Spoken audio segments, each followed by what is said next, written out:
দেশের সর্বোচ্চ আদালত সুপ্রিম কোর্টের নির্দেশ মেনে এবার পশ্চিমবঙ্গ রাজ্য সরকার বকেয়া মহার্ঘ ভাতা মেটানোর প্রক্রিয়া শুরু করেছে। নির্বাচন ঘোষণার আগেই মুখ্যমন্ত্রীর ঘোষণার পর সেই প্রক্রিয়া আরও গতি পেয়েছে বলে খবর। ইতিমধ্যেই এই সংক্রান্ত সরকারি বিজ্ঞপ্তি জারি হয়েছে। ফলে মার্চ মাস থেকেই ডিএ প্রদান শুরু করার লক্ষ্যে কাজ এগোচ্ছে। অর্থ দপ্তর সূত্রে জানা গিয়েছে, প্রথম ধাপে 2016 সালের জানুয়ারি থেকে 2019 সালের ডিসেম্বর পর্যন্ত জমে থাকা বকেয়া ডিএ মেটানো হবে। এই 4 বছরের মোট বকেয়ার অর্ধেক চলতি মার্চ মাসেই দেওয়ার পরিকল্পনা রয়েছে রাজ্য সরকারের। বাকি অর্ধেক আগামী সেপ্টেম্বর মাসে, অর্থাৎ পুজোর আগেই মিটিয়ে দেওয়া হবে। নবান্নের হিসাব অনুযায়ী পঞ্চম বেতন কমিশনের স্কেল 1 এর যাদের বেসিক পে 6,600 টাকা, তাদের ক্ষেত্রে দুটি ইনক্রিমেন্ট যোগ করে বেসিক ধরা হচ্ছে 7,000 টাকা। এই হিসেবে 2016 থেকে 2019 সাল পর্যন্ত মোট বকেয়া ডিএ দাঁড়াচ্ছে 1,49,400 টাকা। তার মধ্যে প্রায় 74,700 টাকা মার্চেই পাওয়ার সম্ভাবনা রয়েছে রাজ্য সরকারি কর্মচারীদের। ডিএ নির্ধারণে কর্মীদের বেসিক বেতনই মূল ভিত্তি হিসেবে ধরা হচ্ছে।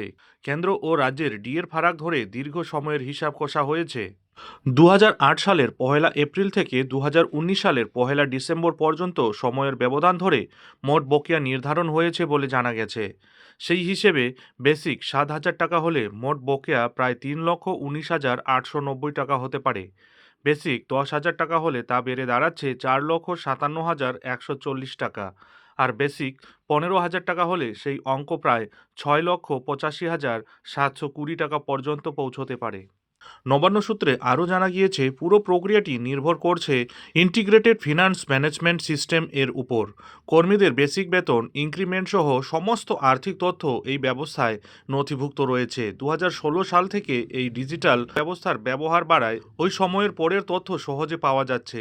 সেই কারণেই প্রথম ধাপে 2016 থেকে 2019 সালের বকেয়া মেটানোর সিদ্ধান্ত নেওয়া হয়েছে।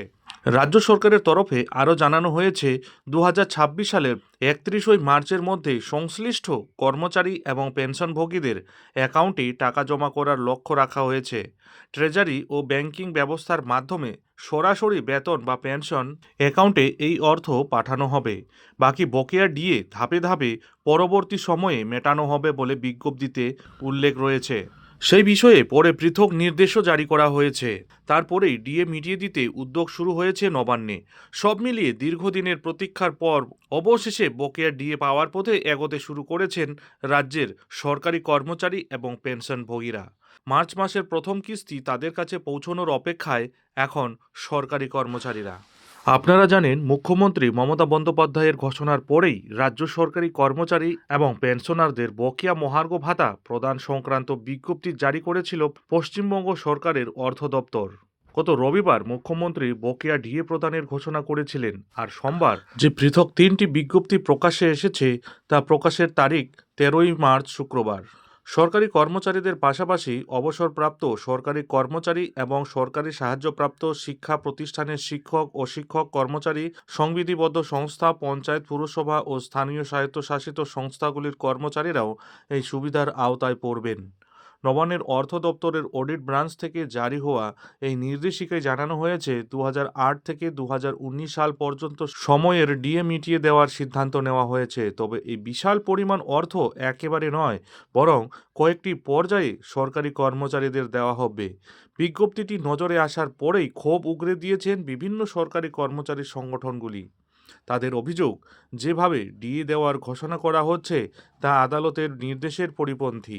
সেই বিজ্ঞপ্তিতে আর উল্লেখ করা হয়েছে, 2008 সালের এপ্রিল থেকে 2019 সালের ডিসেম্বর পর্যন্ত সময়ের বকেয়া মহার্ঘ ভাতা নিয়ে সুপ্রিম কোর্টে চলা মামলার পরিপ্রেক্ষিতেই গত 5ই ফেব্রুয়ারি শীর্ষ আদালত ডিএ মামলার রায় দান করে।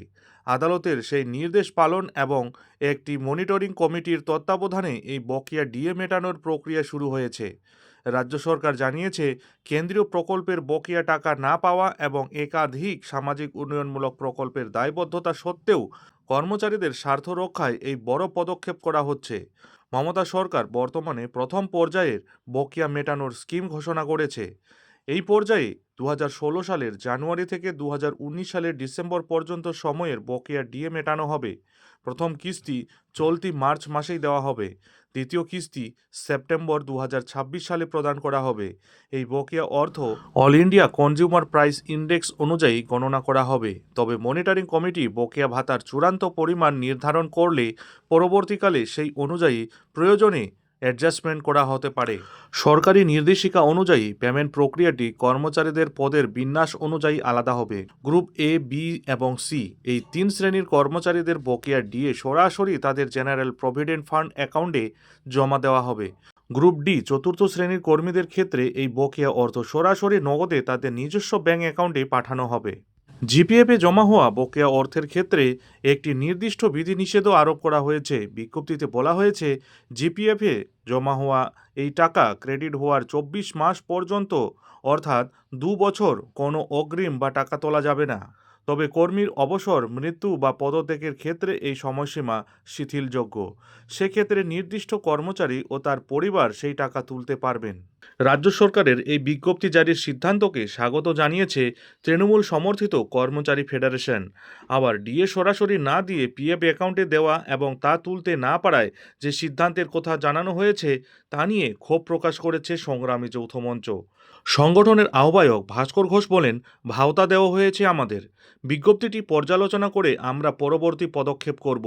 একইভাবে শিক্ষক শিক্ষিকাদের অধিকার সরকার হরণ করেছে বলেও অভিযোগ করেছে বঙ্গীয় শিক্ষক ও শিক্ষাকর্মী সমিতিও। তাদের নেতা স্বপন মণ্ডল বলেন, এই বিজ্ঞপ্তি শুধু শিক্ষক শিক্ষিকা এবং সরকারি কর্মচারীদের ঠকানোই নয়, প্রতিটি প্রতিষ্ঠানে কর্মচারীদের মধ্যে বিভেদ তৈরি করার সুচতুর কৌশলও বটে।